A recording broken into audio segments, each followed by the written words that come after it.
आत्मा समझना। अगर आत्मा समझ करके पुरुषार्थ किया है तो आत्मा पुरुष है या स्त्री है? पुरुष है। जो आत्मा समझ करके पुरुषार्थ करते हैं वो ही योगिनी अथवा योगी राज का लक़ब ले सकते हैं, नहीं तो योगिनी या योगी राज का लक़ब नहीं मिल सकता। और जो पुरुष रूप में अपने को समझते हैं, आत्मा समझते हैं, वो ही रुद्रमाला के मणके बनते हैं।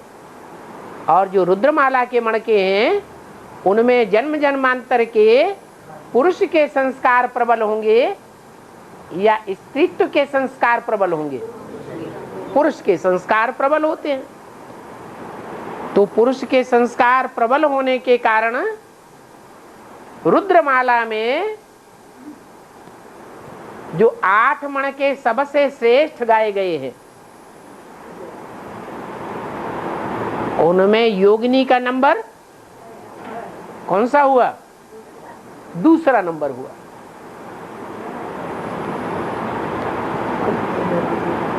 रुद्रमाला के अंदर, विजयमाला में नहीं। और जब विजयमाला और रुद्रमाला दोनों का कॉम्बिनेशन होता है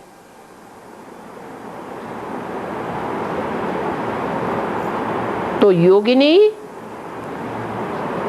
जिसमें आत्मा की स्थिति में रहने का पुरुषार्थ ज्यादा है, वो पुरुषार्थी विजयमाला के दूसरे नंबर के मणके के साथ युक्त हो जाती है। तो फर्स्ट ग्रेड युगल मणका हुआ या सेकंड ग्रेड युगल मणका हुआ? है सेकंड ग्रेड हो जाता है। इसलिए जो लक्ष्मी है वो फर्स्ट ग्रेड में आ जाती है और योगिनी सेकंड ग्रेड में चली जाती है।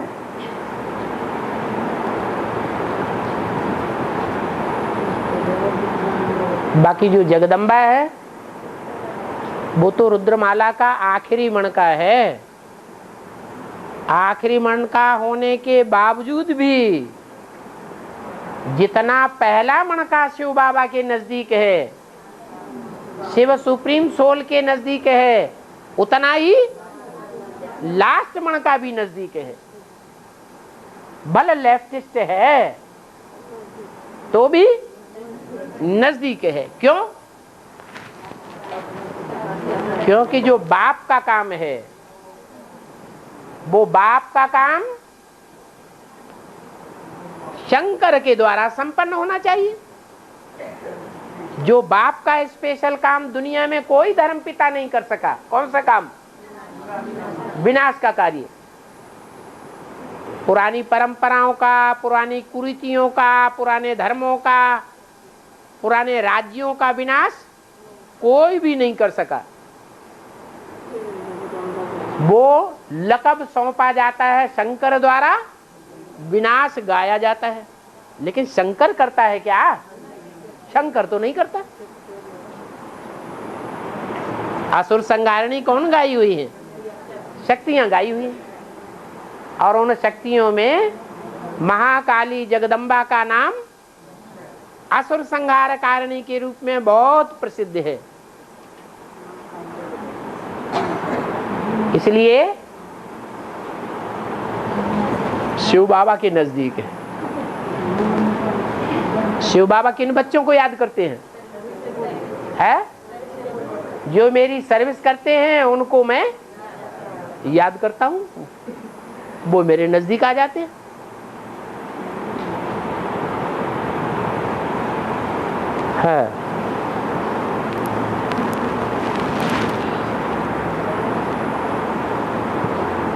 इन्होंने कारण दिया है योगिनी माँ की याद में, जगदम्बा माँ की याद में तथा लक्ष्मी माँ की याद में क्या अंतर है? क्योंकि योगिनी माँ भी एक बाप दूसरा न कोई, छोटी माँ भी एक बाप दूसरा न कोई, और जगदम्बा माँ भी एक बाप दूसरा न कोई। और कौन, किसने लिखा? हा? जगदम्बा है तो सब धर्मों की अम्बा है या सिर्फ सूर्यवंशियों की अम्बा है? और सब धर्मों में इस्लामी, बौद्धी, क्रिश्चियन आदि सभी धर्म आ जाते हैं। नीचे ते नीचे कर्म करने वाले और ऊंचे ते ऊंचे कर्म करने वाले। स्वदेशी भी आ जाते हैं और विदेशी भी आ जाते हैं। जो अव्यभिचारी हैं वो भी आ जाते हैं और जो व्यभिचारी धर्म हैं वो भी आ जाते हैं। तो विदेशियों की पैदाइश किससे होती है? जगदम्बा से होती है या भारत माता से होती है? जगदम्बा से विदेशियों की पैदाइश होती है। पैदाइश तभी होगी जब कि वो महाकाली का काला पार्ट बजाए। चेहरा कैसा दिखाते हैं? काला चेहरा दिखाते हैं। कलमुहा अच्छा माना जाता है या गोरे मुंह वाला अच्छा माना जाता है? कहते हैं ना, काला मुंह कर लिया, जा काला मुंह कर जाके, मेरे से कोई मतलब नहीं। तो ऐसे नहीं कह सकते जगदम्बा के लिए कि एक बाप दूसरा न कोई है। कह सकते हैं? अगर कोई कहता है तो उसे रियलिटी का पता नहीं है।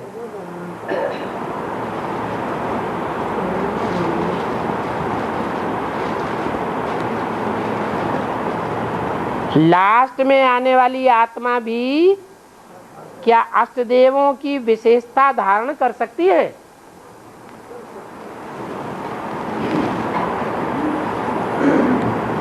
बोलो, कर सकती है या नहीं कर सकती है?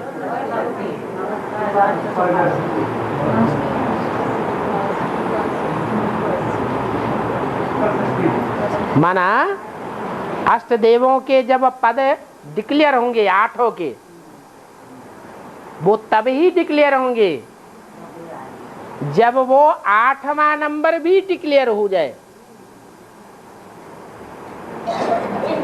और वो लास्ट में ही आवेगा। नहीं तो बाबा का ये बोला हुआ महावाक्य व्यर्थ हो जाता है। Last so fast. लास्ट में आने पर भी कोई फास्ट जा सकता है।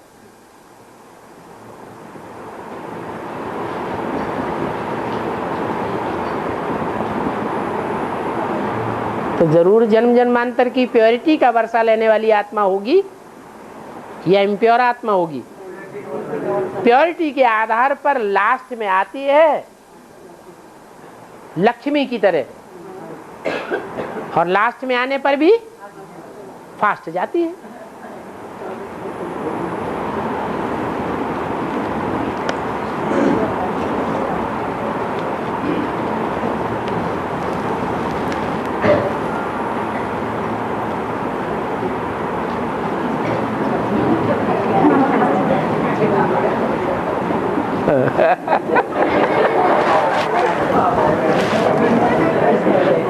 कोई ने प्रश्न किया है, बाबा हद में जो बंदर होते हैं वो एक बंदर दूसरे बंदर का जूं देख देख करके, खोद खोद करके खाते हैं। तो यहाँ ब्राह्मणों की दुनिया में इसकी शूटिंग कैसे होती है?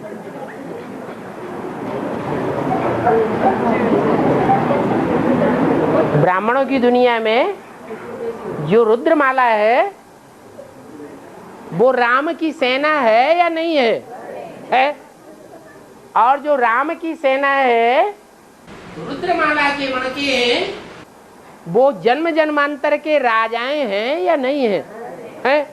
और इन राजाओं ने दूसरे राजाओं की बखिया उधेड़ी है कि नहीं उधेड़ी है?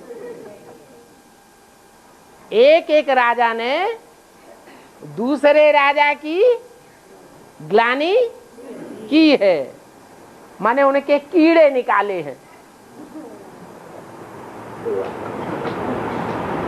तो बंदरों को ऐसे दिखाया गया है प्रकृति में कि बंदर क्या करते हैं, जब खाली होंगे तो क्या करेंगे, है दूसरे बंदर के जूं खोद खोद के निकालेंगे और उनको खाएंगे। तो यहाँ जूं खोद खोद के निकाल के खाते हैं या नहीं खाते हैं? हाँ, खाते हैं।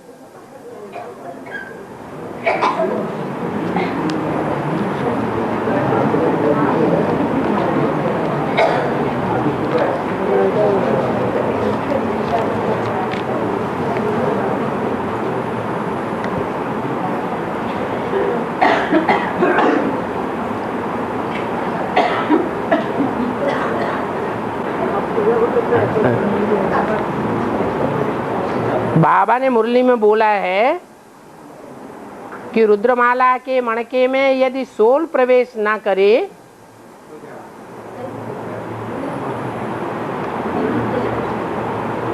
माना वो साबित होता है कि उसमें शिव बाबा ने भी प्रवेश नहीं किया।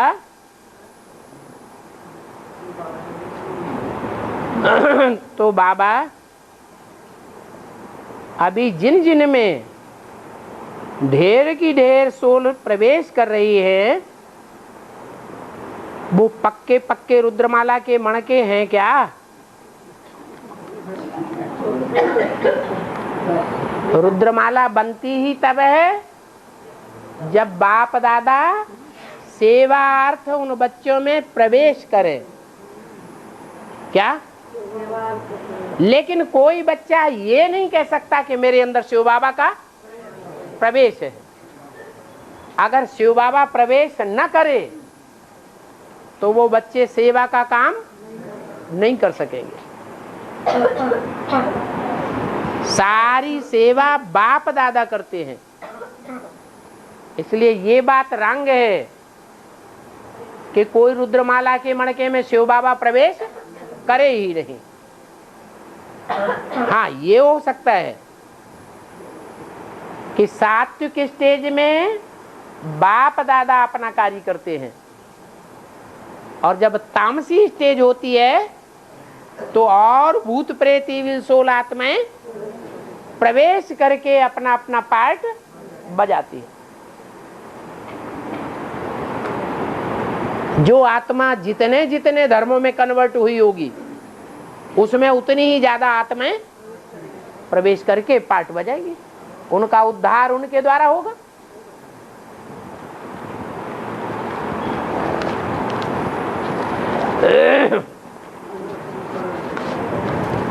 भाव भैया, अरे भाइयों की तरफ से काहे के लिए उठा उठा के लाते हो? बोल नहीं पाते?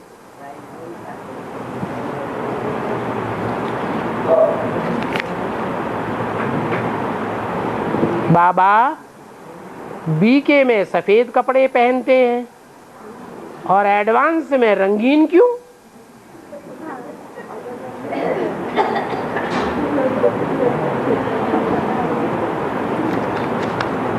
मुसलमानों की कन्याएं माताएं बहनें पूरे कपड़े पहनती हैं। इसका क्या मतलब है?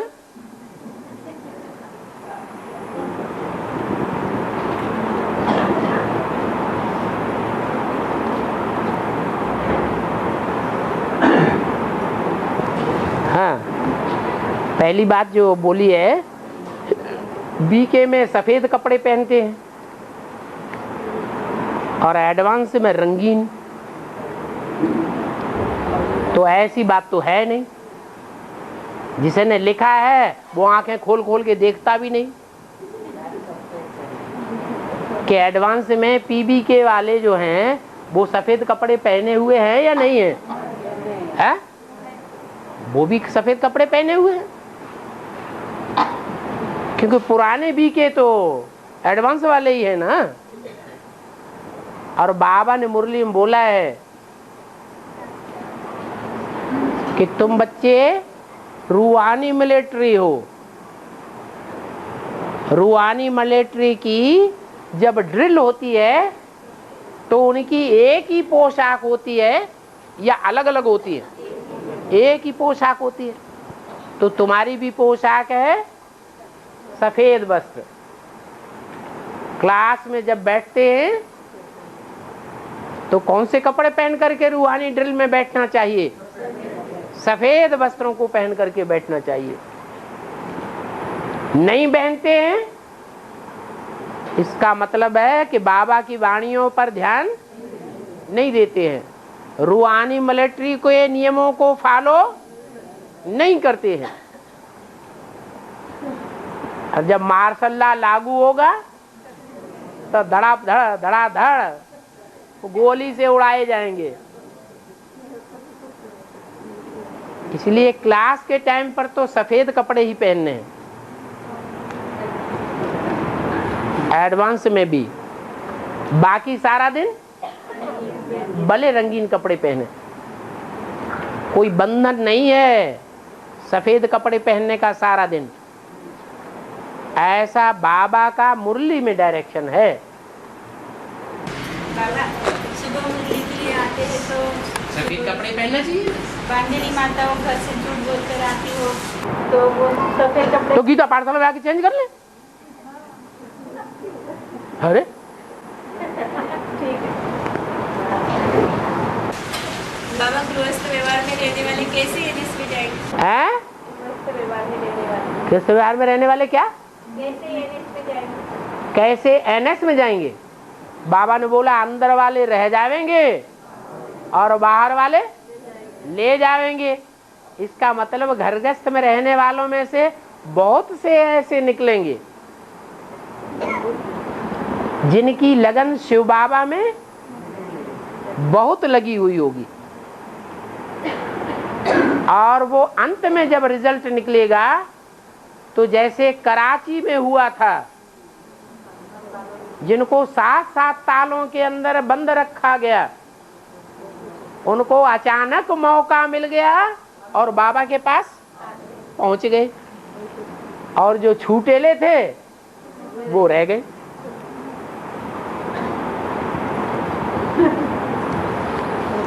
तो ये नहीं सोचना होता है कि कैसे पहुंचेंगे। ड्रामा में नूद है, ड्रामा कल्याणकारी है, अकल्याणकारी की बात नहीं।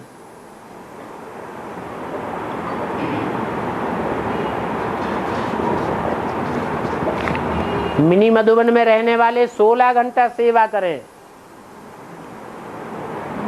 जो सरेंडर हुए पड़े हैं, और घरगस्थ में रह करके 8 घंटे सेवा करें या याद में रहें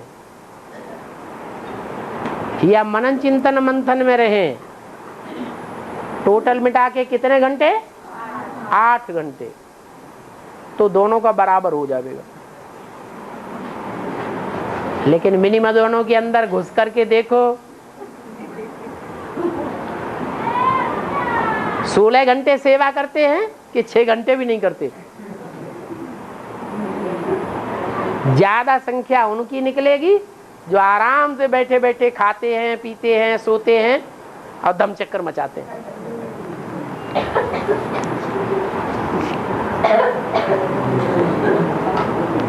हाँ, दूसरी बात, मुसलमानों की कन्याएं, माताएं, बहनें पूरे कपड़े पहनती हैं। इसका मतलब कपड़े माने क्या? शरीर माने देह अभिमान। जो मुसलमानों की कन्याएं, माताएं हैं वो पूरा ही शरीर ढक लेती है, माना देह अभिमान के वस्त्रों से उनका पूरा शरीर ढक जाता है, बल्कि कपड़े भी काले पहनती है ज्यादातर। और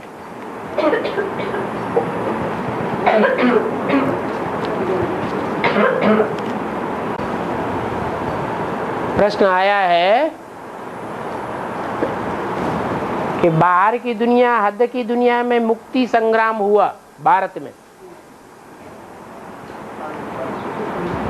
इसकी बेहद में शूटिंग कैसे होती है?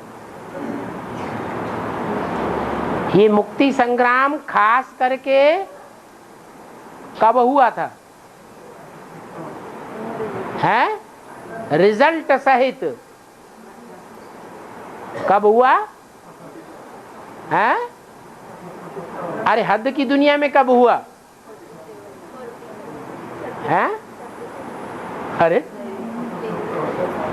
1947 में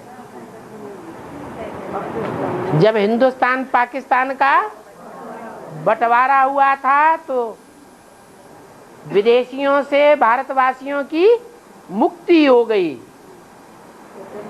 उससे पहले मुक्ति संग्राम हुआ कि नहीं हुआ?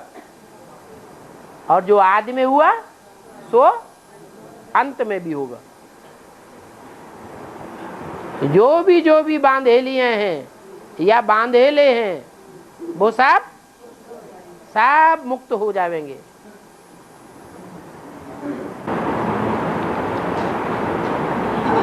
मुरली में बोला है बाप तो निराकार है, फिर वो पतित पावन कैसे ठहरा है? जादू लगाते हैं क्या?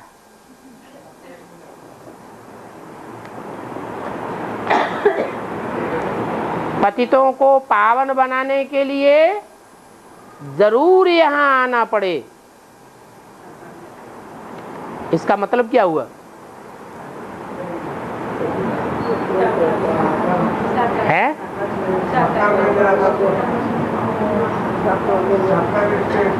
वो तथाकथित ब्राह्मण क्या अर्थ लगावेंगे है कि हाँ भगवान आता है निराकार, निराकार आता है ब्रह्मा के तन में आता है और ब्रह्मा के तन में आकर के हमको पावन बनाकर चला जाता है। हम पावन हैं और बाकी सारी दुनिया पतित है। हमको बाबा स्वर्ग की बादशाही दे गए, हम स्वर्ग में हैं, बाकी सब नरक में। वो तो अर्थ ये लगाएंगे। वास्तव में सच्चाई क्या है?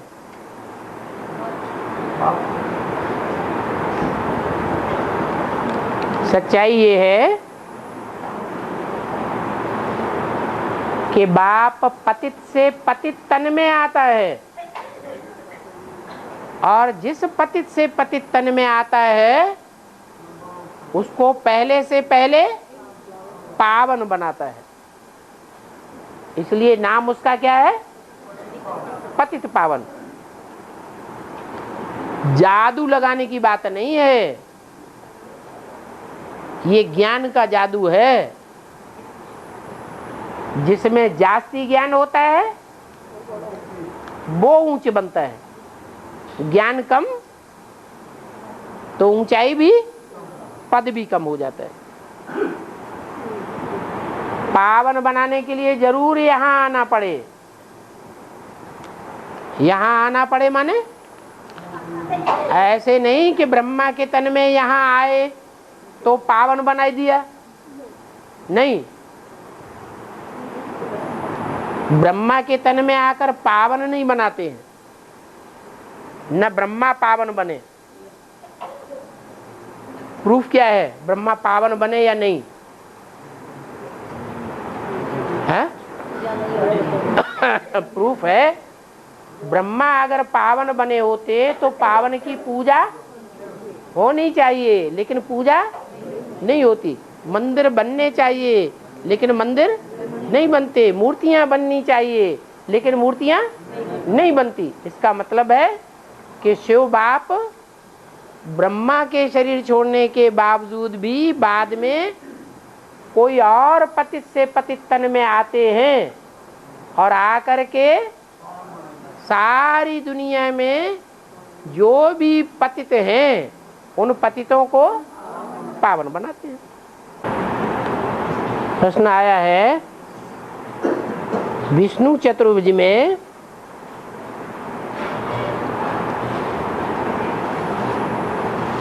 जो ऊपर की लेफ्ट भुजा है उसमें शंख दिखाया है।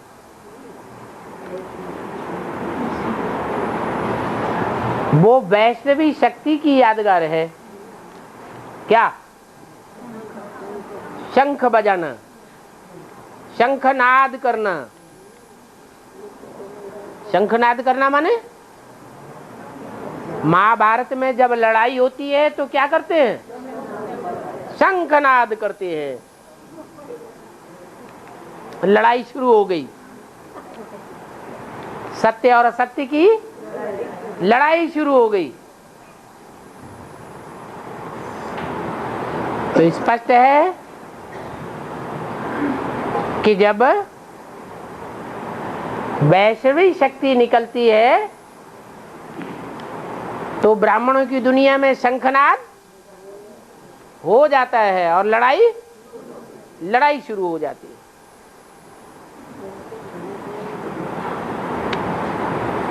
तो लेफ्ट भुजा में क्यों दिखाया गया है?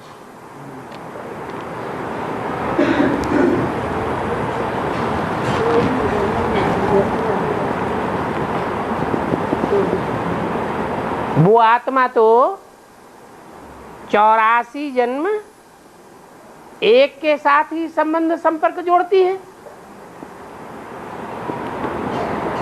तो उसे लेफ्टिस्ट के रूप में क्यों दिखाया गया?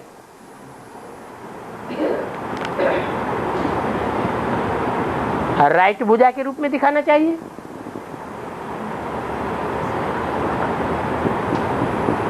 है? अपने भारत की परंपरा में कन्या को बाप अपने राइट हैंड की तरफ बिठाता है कि लेफ्ट हैंड की तरफ बिठाता है? राइट हैंड की तरफ बिठाता है। और वही कन्या जब शादी हो जाती है तो लेफ्ट हैंड की तरफ बिठाई जाती है।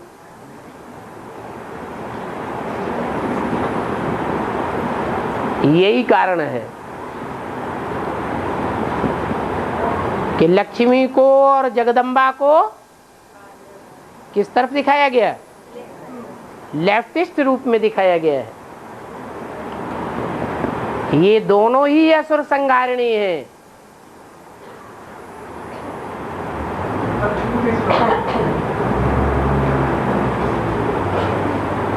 क्या लक्ष्मी असुरों का संहार नहीं करती है तो उन्हें शास्त्रों को देखा ही नहीं या टीवी में देखा ही नहीं?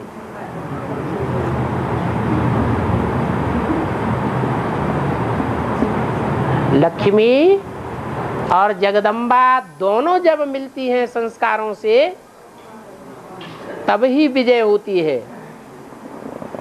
अगर दोनों के स्वभाव संस्कार का मेल नहीं होगा तो असुरों पर विजय नहीं हो सकती। इसलिए महालक्ष्मी की यादगार है।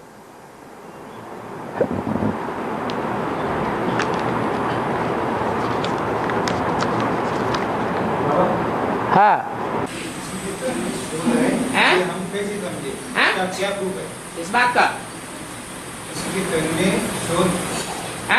कोई माना आत्मा है किसी दो बातें करेगी। अभी एक बात करेगी, जस्ट थोड़ी देर बाद बिल्कुल उसके उल्टी बात करेगी।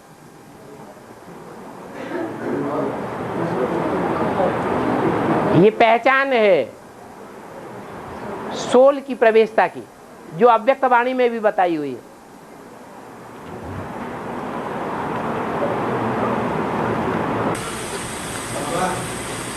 परम नाम से जब आखिरी आत्मा करती है, परम नाम से जब आखिरी आत्मा करेगी, आत्मा को ऊपर जाना चाहिए। जो फर्स्ट आत्मा आगे जो अंदर तो उसको ऊपर जाना चाहिए। जो आखिरी आत्मा उतरती है, फर्स्ट आत्मा को ऊपर जाना चाहिए। हाँ हाँ हाँ, वो समय कब है? सन 36 ही है, और कौन सा है? तो फिर वो जो लास्ट आत्मा होती है उसको तो कोई सुख मिला ही नहीं। जो लास्ट आत्मा होती है हाँ, उसको क्या सुख मिला है? जन्म कुछ नहीं, जैसे कीड़े मकोड़े होते हैं या रात में पतंगे पैदा होते हैं, सवेरे के टाइम पर ढेर सारे पतंगे पैदा हुए, तुरंत मर गए। वो तो मनुष्यों की गिनती में भी नहीं गिने। बाबा ने कहा मनुष्यों की संख्या है 500 550 करोड़, बाकी फिर बोला 750 करोड़ भी होते हैं। तो जो 200 करोड़ हैं वो किस कोटि के हो गए? कीड़े मकोड़े हो गए, वो अकल चलाने वाले नहीं है।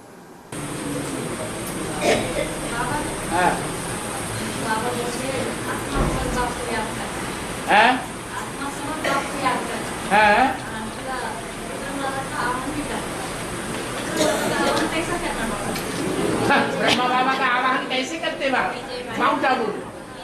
माउंट आबू में जब गुलजार दादी सामने बैठती है तो ब्रह्मा बाबा का आवाहन कैसे करते हैं?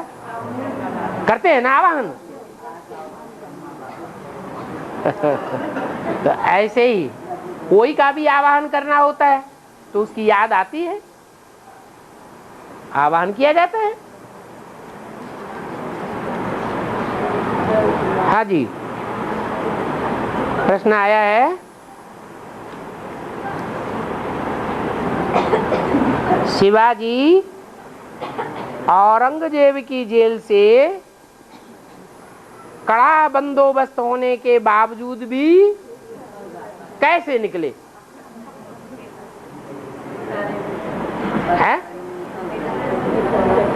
अरे फलों की टोकरी में बैठ गए और निकल गए।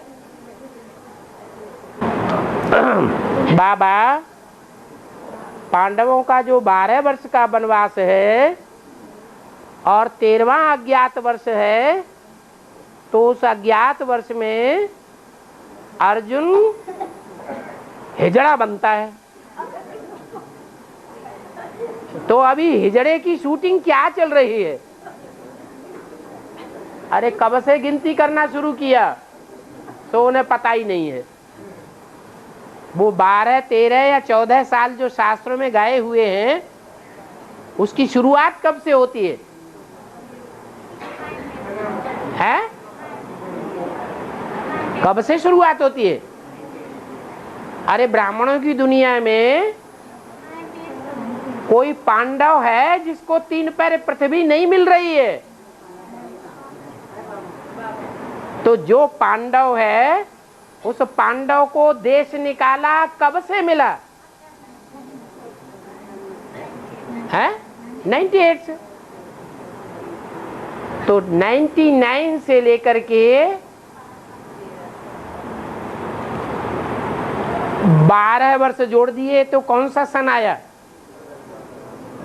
है? 2010 के बाद 11 आया। 12 वर्ष के बाद 2011 में वो अज्ञातवास शुरू होता है। लेकिन रामायण में 14 साल बताया, 13 साल बताया या 14 साल? 14 साल बताया। चलो फर्क हो गया हो, मनुष्यों की स्मृति है, अलग अलग बातें हो सकती हैं। न 12 13 साल मानो, न 14 साल मानो, 13.5 मान लो। तो 13.5 अगर जोड़ दें तो कौन सा सन आता है? 2012 के बाद 14 साल पूरे हो जाते हैं। तो अभी जो शूटिंग है वो ब्रह्मला की शूटिंग अभी कही जाएगी या 2-3 वर्ष के बाद कही जाएगी? है 12 के बाद या 11 के बाद ही कही जाएगी। अभी तो सवाल ही पैदा नहीं होता। बाबा हिरण्याक्ष जब सारी पृथ्वी को पाताल में लेकर जाता है और काशी नगरी छिटक जाती है, वो शूटिंग पीरियड में कौन सा सन है, कौन सा साल है?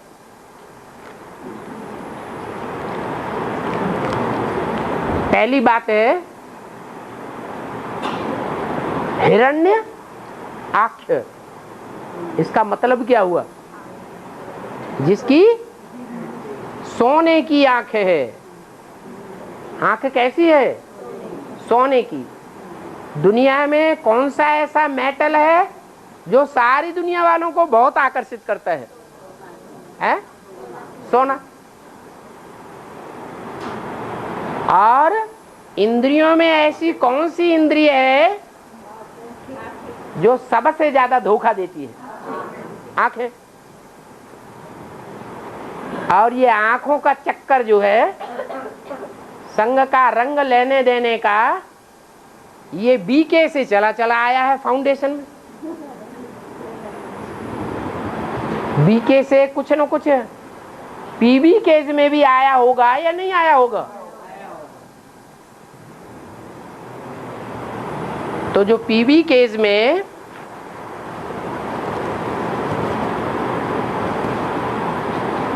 ब्राह्मणों की दुनिया तैयार हो रही है,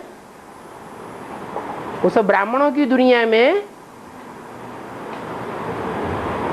एक संगठन तो ऐसा तैयार होता है जिसको बाप दादा बोलते हैं कि तुम बच्चों को बाप दादा ने नई दुनिया की सौगात दी है। तो जिस वर्ष में बोला होगा उस वर्ष में प्रैक्टिकल में हुआ भी होगा। उस वर्ष में वो प्रैक्टिकल कार्य संपन्न होता है, माने वो संगठन तैयार होता है और काशी नगरी ही उसकी निमित्त बनती है। तो काशी नगरी गड्ढे में जाने से बच जाती है और बाकी जो नगरियां हैं, चाहे वो दिल्ली नगरी हो या बंबई नगरी हो, हैदराबाद नगरी हो या कोई भी नगरी हो, वो गड्ढे को याद भी करती है और गड्ढे में जाती भी है। ऐसे हो नहीं सकता कि वो गड्ढे को याद न करें और गड्ढे में जाए नहीं।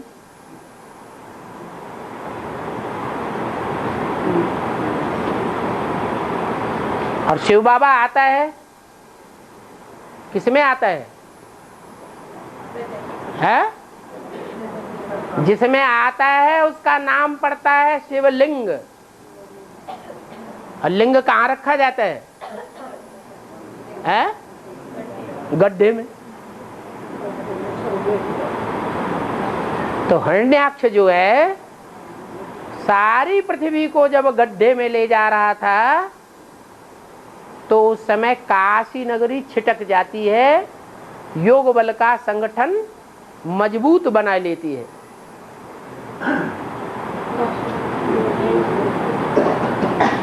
और जो बुद्धि रूपी धरणी है वो बेहद की बुद्धि रूपी धरणी गड्ढे में जाने से बच जाती है।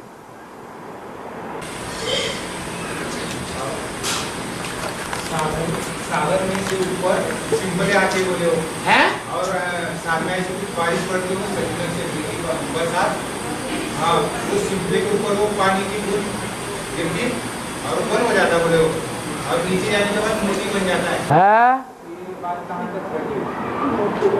और रतन कितने प्रकार के हैं? 9 प्रकार के रतन हैं। उनमें मोती का भी स्थान है या नहीं है? हैं? मोती का भी स्थान है। हैं? मणि नहीं, मोती का गायन है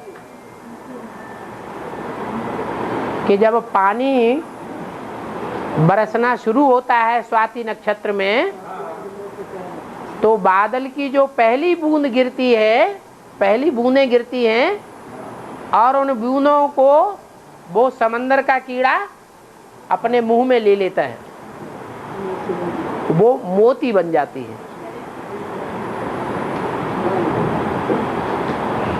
माने ये लास्ट रतन है या फर्स्ट रतन है? रत्नों में ये कम कीमत वाला है या ज्यादा कीमत वाला है? कम से कम कीमत वाला है। वो कम से कम कीमत वाला कौन सा धर्म है? आर्य समाज है। कीड़े मकोड़ों के मुंह में पड़ती है वो बूंद, पहले पहले, और वो मोती बन जाती है। क्या क्या लिखते हैं समझ में नहीं आता। सब तरह की बातों के प्रश्नों के जवाब सभा में नहीं लिए जाते हैं।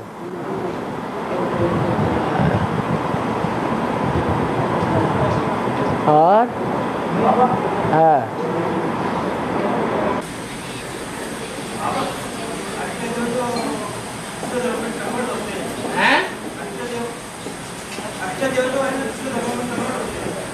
आखिरी जन्म में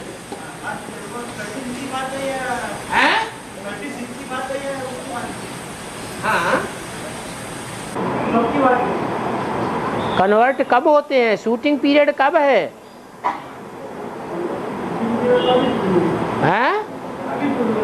हाँ, तो कन्वर्ट होने का भी हिसाब उसी समय का होता है।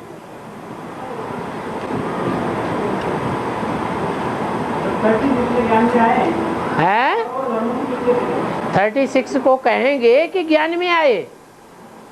आत्मा का ज्ञान हुआ। मैं आत्मा कौन? सूर्यवंशी हूँ या चंद्रवंशी हूँ या इस्लाम वंशी या बौद्धी वंशी, कुछ पता चलता है? नहीं। और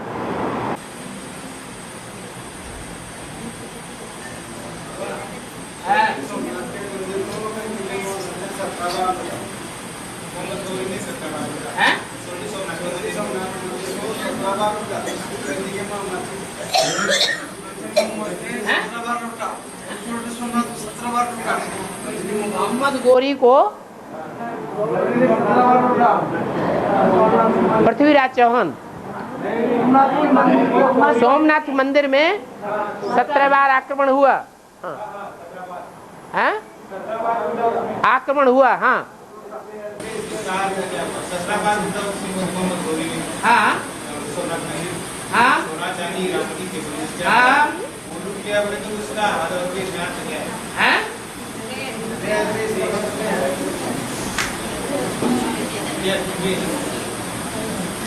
सोमनाथ मंदिर की स्थापना कब है? फाइनल स्थापना कब है? क्योंकि द्वापर के आदि में स्थापना, जब बीके का ब्राह्मणों का संगठन था तो मम्मा बाबा ने जब शरीर छोड़ा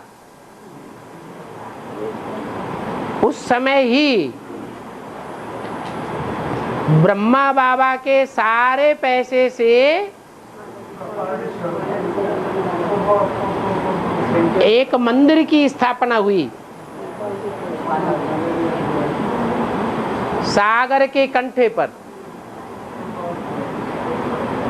उस समय सागर, ज्ञान सागर कहेंगे माउंट आबू, और माउंट आबू के किनारे का सेवा केंद्र कौन सा था? अहमदाबाद। तो द्वापर के आदि में अहमदाबाद में सोमनाथ मंदिर की शूटिंग हुई, स्थापना की, राजा विक्रमादित्य उर्फ ब्रह्मा के पैसे से। और वही मंदिर कलयुग की शुरुआत में, कब होता है कलयुग की शुरुआत? 72-73 में, जब मेले मलाखड़े शुरू होते हैं। कौन से युग में मेले मलाखड़े शुरू होते हैं? कलयुग में। उस समय वो मंदिर लूटा जाता है, और एक बार में नहीं, बार बार लूटा जाता है। जितनी बार लूटा जाता है नेस्त नाबूद किया जाता है, आखिरी अस्तित्व वहां से खत्म हो जाता है। अभी 200 साल पहले जो हद का सोमनाथ मंदिर है वो नया बना दिया अलग। ऐसे ही ब्राह्मणों की दुनिया में आखिरी क्या करते हैं, उस स्थान से नेस्त नाबूद करके दूसरे स्थान पर पालड़ी में ही सोमनाथ मंदिर बना देते हैं, ताकि कोई ये न कहे कि सोमनाथ मंदिर मुसलमानों के द्वारा लूटा गया। सब डटे बैठे हैं। बाबा जिन आत्माओं को हिरण्याक्ष पाताल में ले जाता है वो दूसरे धर्म में कन्वर्ट होने वाली आत्माएं हैं क्या? अगर व्यभिचारिणी बनती है सरेंडर होने के बाद तो दूसरे धर्म की साबित होंगी या देवी देवता सनातन धर्म की साबित होंगी? हैं? दूसरे धर्म की साबित हो जाएंगी। क्या वो एनएस में नहीं जा सकती हैं? अगर गड्ढे में जा रही है, बुद्धि गड्ढे में जा रही है,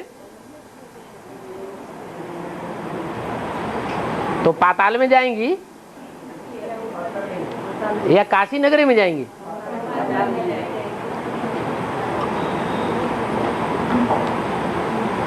और हाँ, याद दिलाया जा रहा है 2 घंटे हो गए वार्तालाप के।